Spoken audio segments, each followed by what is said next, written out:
I'm Bob, and I'm going to focus on social hierarchy. Social hierarchy is only able to flourish with political science since we can analyze and understand issues and effectively fix them. Social cohesion, which is people feeling connected to others and their society, is an important component as an active social cohesion naturally encourages people to participate and contribute how they can. Us political scientists can ensure social cohesion is occurring to its highest extent because we can analyze if, when, or why it is failing, as well as having the knowledge to fix it. Crime is prevalent in all societies, though as political scientists, we have the tools to reduce it. The two lead causes for crime are mental health issues and out of desperation. The mental health related issues are often due to a lack of feeling like one belongs or has purpose, though we solve for this through ensuring social cohesion. Desperation-related crimes will not be prevalent, as you will hear later, since food, water, and shelter will be evenly and fairly distributed among the group members. The only crimes left are those that are out of malice, which can be dealt with through a rehabilitative system, helping people become better, as this causes the least amount of reoffending once released back to society, rather than punishing them with a time in a prison-like situation.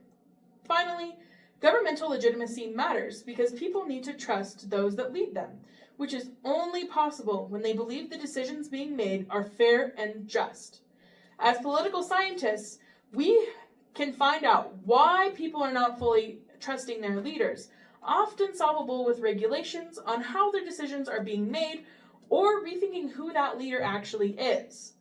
As political scientists, we know we don't have your specific expertise, but we do know how to make sure everyone is able to utilize their specific discipline skill within the post-apocalyptic scenario through social cohesion, crime mitigation, and upholding a legitimate governmental system and framework. Oh no!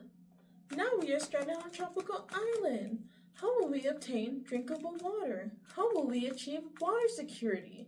And worst of all, how will we prevent corruption? Oh wait, I'm a political scientist, and I can manage these issues by creating policies. Now that I'm looking around, I'm noticing that this island and its resources are similar to Singapore, which means I can grab ideas from them.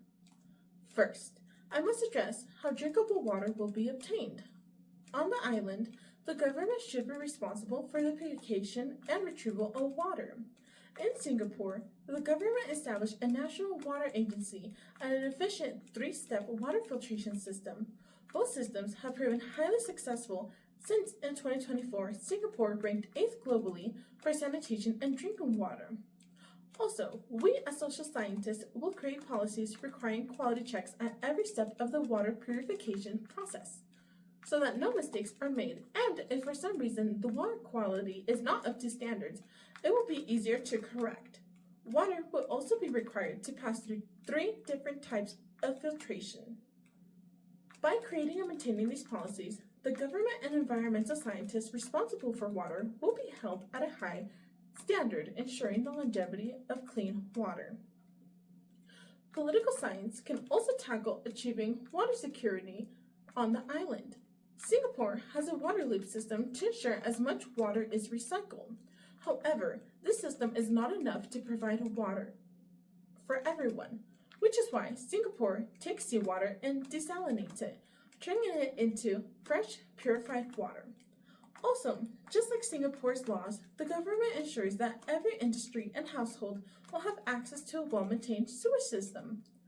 These policies on the island will ensure that there are enough sewage systems in place to recycle as much water as possible, thereby reducing water scarcity. Oh, since we already have access to a desalinator, we will create policies ensuring its use if there is not enough water for the island citizens.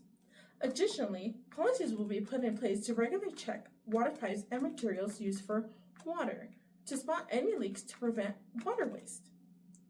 Political science can help prevent government corruption and water hoarding. To prevent an entity from monopolizing water, policies will ensure water is acquired in 3 ways. Water shall be obtained by water reservoirs, water filtration facilities, and desalination facilities.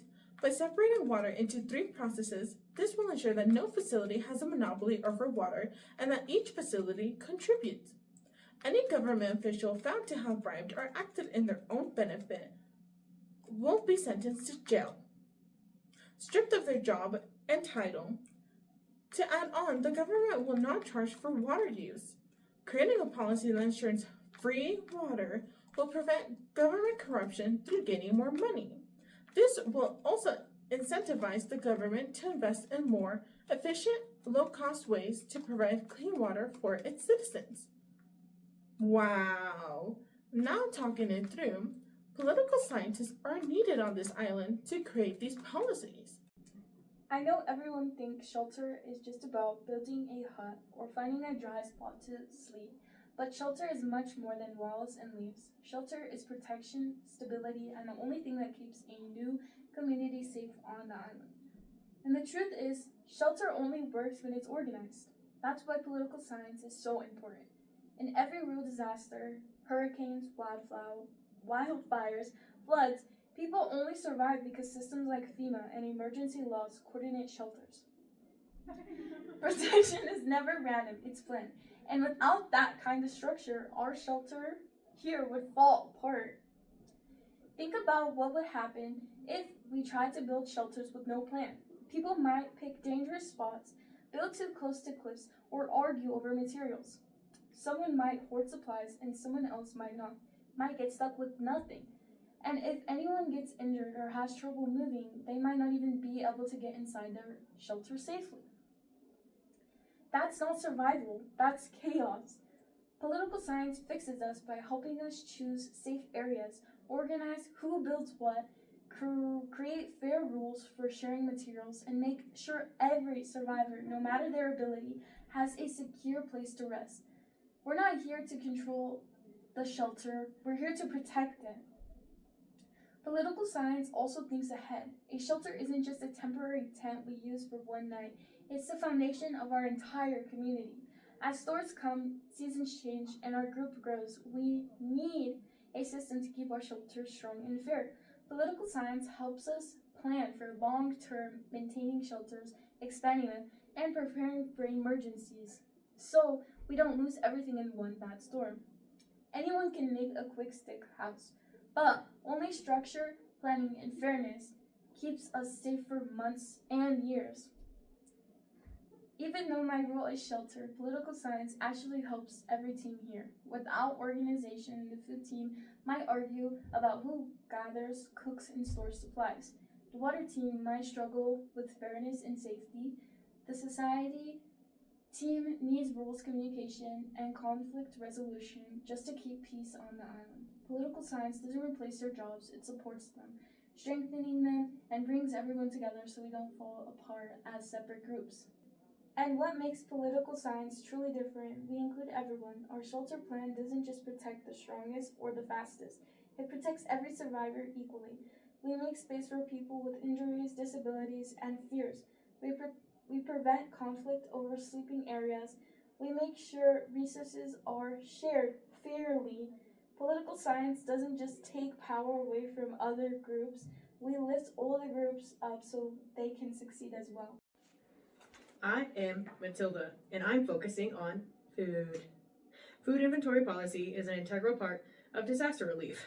It helps prevent health risks, prevent food waste, and is crucial to creating security and trust within society. One way this can be done is using good policy to use as a model and to adapt to our own scenario.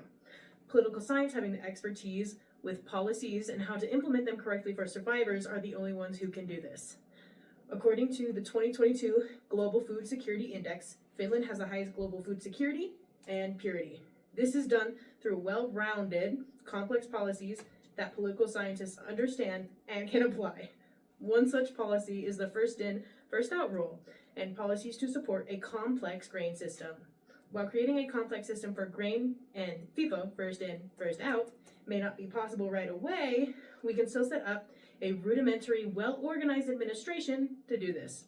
For instance, some genotypes of corn are native to tropical islands, and we can start by collecting as much grain as we can without disturbing the environment. Then the grain can be separated into two groups, one for longer storage and one group to be used right away to make corn flour for cornbread, tortillas, or roti. Then we inventory the leftover grain by using big leaves and slightly burnt sticks to create charcoal to use as writing utensils to keep written records of food. To help keep track of it, to keep track of who eats it and who handles it before it is eaten. This streamlines food security and accessibility. The records can also be made public to build trust. Vote for political science to have good quality and safe food. If nothing works, volcano!